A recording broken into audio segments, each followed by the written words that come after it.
There are real dangers out there for small businesses. But don't worry. Today we're talking about risk management.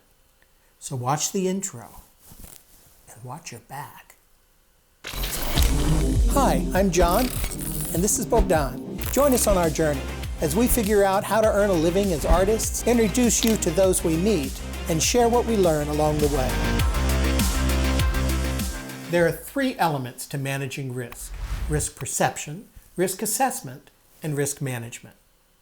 Now, last week, we talked about risk perception and how there are some really positive attributes and effects of allowing risk into your small business. But today, we're going to focus more on how to manage risk so that you minimize the negative outcomes and enhance the positive ones. First, we need to break risk into categories. Pure risks are things that are always bad if they happen. Things like burglary, fire, etc. You don't know if these things will happen, and you don't know when. How do you manage that risk? As an artist, you may think that there's little risk that someone is going to fall and hurt themselves in your studio.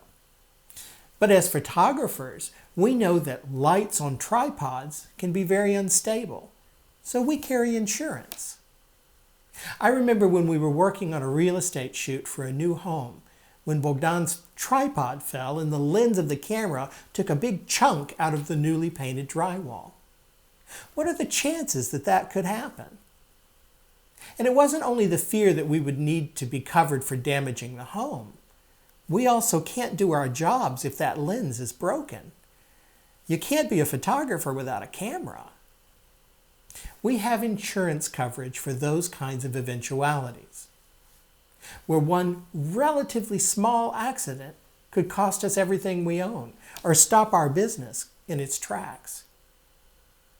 Speculative risks are things that could be bad or they could be good. They could bring about no change at all. These risks are like playing the slots in Vegas, buying a lotto ticket, investing in stocks, or launching new products or services, opening a studio, or signing on with a gallery.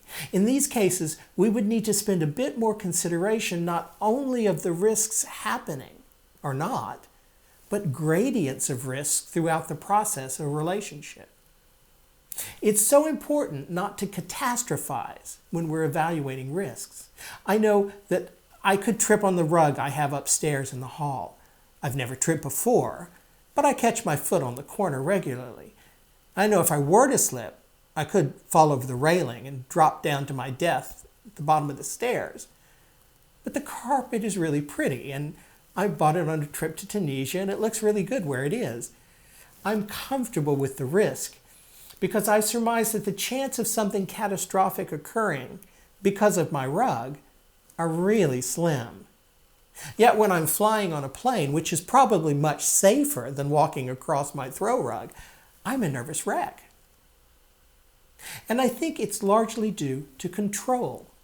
Perhaps one of the biggest categories then would be to consider the risks that we can and can't control, and the risks that we can influence.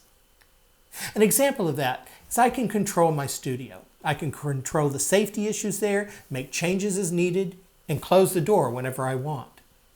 I can't control whether or not the public will visit my studio. I can market, decorate, play music. I can have belly dancers, but I can't know that people will actually come in to shop. I can, however, influence people to come by my studio for an event. I can call, email, send out invitations to collectors that already know my work and have them come to an opening at my studio on a Wednesday evening at 7 p.m. That is specifically what we're doing, or will do when COVID backs off a bit.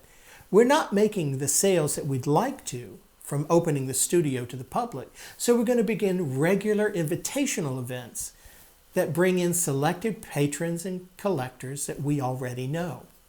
Still can't control who shows up, but we can influence attendance to a very high degree. For creatives, there's always the risk of copyright or intellectual property infringement. Consider what you would do if somebody stole your art. It's not such a long shot. A friend of mine was surfing the web and he came across his artwork being sold by a company in China. He checked with an attorney, and it turned out that there was virtually nothing he could do about it. To try and fight some sort of corporate entity in China would have been prohibitively expensive. And even then, there's no guarantee that justice would prevail. Consider what kind, if any, protection you should take with your images, your music, your written words. And remember, too, that risks are not always financial. Your reputation can be at stake as well. As creatives, we are our brand, and therefore how we are perceived in the community, particularly among our collectors, may require risk management as well. When I worked for city government, we had written plans for risk management, and that all made sense to me on that level. But how much effort do I need to put into a written document for my small business? I'm not going to spend all that time and effort to do a major report. But what I do is make a list of the threats we identify during the year.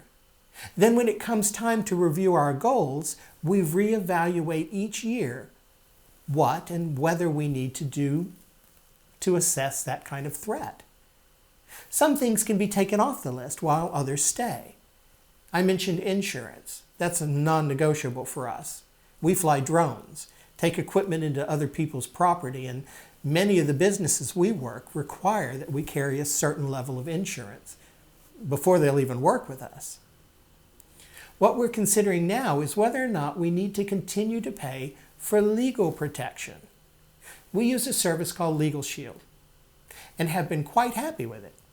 It costs around $40 a month, and we have never, ever been tempted to even use it in the past 5 years.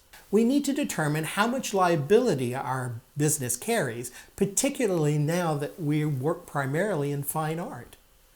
Over the past 5 years, we've spent $2,340 on this service.